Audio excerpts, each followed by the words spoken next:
del Sol. Tamén direi o barco.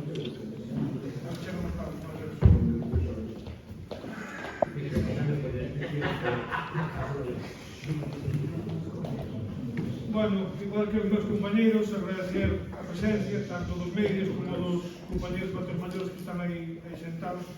Desde logo, completamente de acordo con o que dixeron calquera dos tres presidentes, o da Coruña, Daniel, o da Galega, o Rubio, e máis o de Pontevedra Rosas. Non, o último nome que nós é moito máis longe, non é por outra cosa.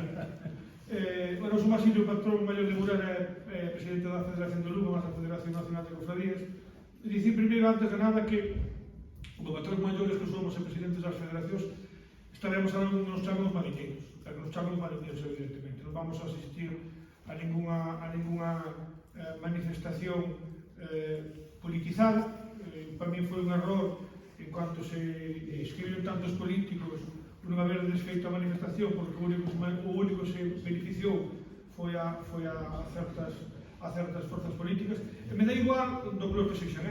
Esta manifestación foi dun grupo político como se é de outro grupo político. Eu, como presidente da Federación, nunca esperei en unha manifestación que tiña tintes políticos. E menos en unha manifestación que esteña antes dunhas eleccións como son as galegas o 18 de febreiro.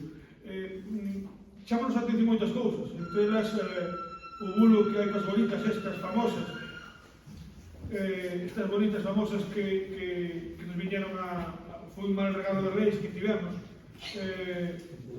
e que paradóxicamente non solamente saen en Galicia, tamén saen en Asturias ou tamén saen en Cantabria. Chama a atención ademais que o goberno asturiano dedicou 400.000 euros á recollida destas bolitas e recolleron 3 kilos de bolitas. Eso supón a 133.000 euros un kilo de bolitas. De eso non se fala nada porque Asturias non está en Galicia. Se fora en Galicia se falaría.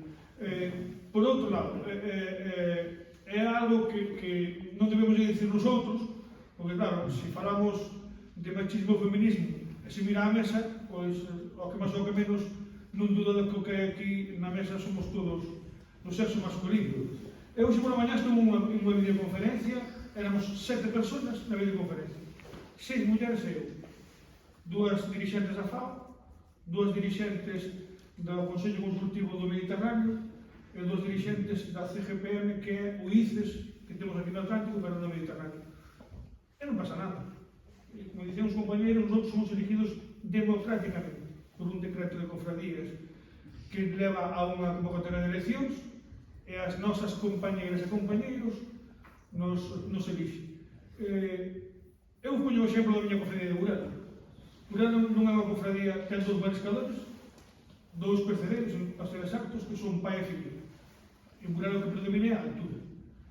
Somos 20 de xunta xeral e nas últimas eleccións saleu unha muller elexida, que automáticamente, cando chamamos para decir que foi elexida, renunciou. Por eso temos que cerrar a cofradía de pescadores. Invito-vos, dicía José Manuel, dicía Rosas, que está aquí Carmen de Lorizán, falade con ela, a ver se en algún momento se sintió despreciada pelos compañeiros patros maiores, ou falade con calquera das persoas que ten calquera tipo de representatividade nas cofradías, se xe é un problema. Nós, como Federación Nacional, creamos un grupo ad hoc de mulleres da Federación Nacional para a visibilización das mulleres no mundo do mar, e creamos a primeira vicepresidencia muller na Federación Nacional, que, por certo, non ocupa unha galega, que sería, quizá por número, sería o máis lógico. Das 200 cofradías que hai en España, galegas son 63. Ocupa o puesto unha patrona maior de Caleta Vélez Mala, Mari Carmen Navas. E tamén lle podes preguntar, en ningún momento se sienten discriminadas. Se sienten discriminadas as persoas que se presentan a algún cargo dentro das cofradías e non son elegidas. E logo, en represalia, dicen de que as cofradías son moi machistas. Que non hai problema ningún. Fai un ano tras as eleccións, pouco máis un ano, en pouco menos de 3 anos que volvemos a ter eleccións, e volvemos a presentar. E as eleccións son libres. Aquí non hai que levar listas como hai que levar en algunas zonas de España, son listas abertas, podes presentar, que en neve 2 anos, se non cambia a normativa, que en neve 2 anos de antigüedade, pode ser elector e elegible, con o cual non a nadie que privan de ser patrona maior, vicepatrona maior ou da xunta directiva do Cabildo que chamamos nós ou da xunta xeral. Co cual, eu aquí sí que animar a a xentes do mar, sexan estas mulleres ou sexan homens, a seguir defendendo o noso, que é o que temos que facer.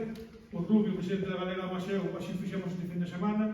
O sábado estivemos co ministro na Plaza de Lugo en Coruña, na Plaza de Abastos. O domingo logo estuve co noso conselleiro na Mariña de Lugo tomando uns berberechos, e por certo estaban ben bons, además son uns mexilóns e uns chipirós, defendendo o noso, comendo peixe do noso, que é o que temos que facer. E sacar o bolo este das boliñas. Mira, da única boliña de plástico, a única cousa redonda de plástico que teñen os peixes, e a miña mãe para descanso gustaban moito, son os ollos. Os ollos do peixe, cando o frites, son redondos, exactamente igual que as boliñas de plástico que hai. E o único que se parece a esas boliñas son os ollos dos peixes. Do resto, son todo bulos que nos veñen a machacar, que diríamos, díxeno desde o principio, tanto aos medios de comunicación, como sobre todo aos políticos, que non xogan con nós a política, porque os únicos perxudicados que seremos somos nós. Gracias a Dios, a xente de Galicia, mas a que ven a Galicia é inteligente e sabe que ao final quen ten a razón é o que traballa. Nos fan caso aos mariñeiros cando lle dicimos que non teñen problema ningún ao peixe que pescamos, porque nin a Consellería de Sanidade, nin o Ministerio de Sanidade, nin a AESAN, que é a Xencia Española de Sanidade, puxe ninguna alerta encima destes produtos, co cual algo significativo de longe de que algún científico ou algún político queira facer rendimento político deste vertido, que non hai que normalizar, evidentemente, e sí que debemos utilizar para animar a xente a que cando vexa plásticos polo mar ou cando vexa plásticos pola acera, que non lle pegue unha patada ao plástico, porque o único que fan é cambiar o problema de sitio. O que hai que facer é recollelo e tiralo no contenedor mariño, que é o seu sitio de verdade, para poder reciclarlo, porque un plástico ten tantas vidas como lle queiramos dar. Son recicladas eternamente, con o cal hai que aproveitarlo. Nada máis.